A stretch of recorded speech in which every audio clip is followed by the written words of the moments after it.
Mao KCS നടത്തിയ ഓണാഘോഷം ജനസാന്നിധ്യം കൊണ്ടും വർണ്ണപ്പകിട്ടാർന്ന കലാപരിപാടികൾ കൊണ്ടും ഗൗരവമേറിയ ചർച്ചകൾ കൊണ്ടും വർണ്ണാഭമായി. തൂശനിലയിൽ വിളമ്പിയ ഓണസദ്യയിൽ 800-ൽ പരം ആളുകൾ പങ്കെടുത്തു.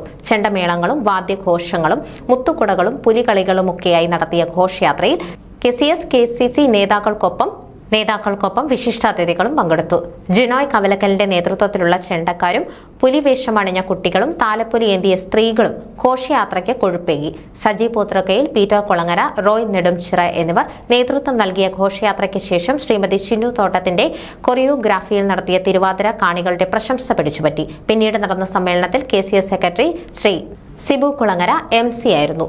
ശ്രീ സജി മാലിത്തുരുത്തിൽ, ശ്രീമതി ലിഡിയ മേൽക്കരപ്പുറം എന്നിവരുടെ ഓണപ്പാട്ടോടെ സമ്മേളനം ആരംഭിച്ചു.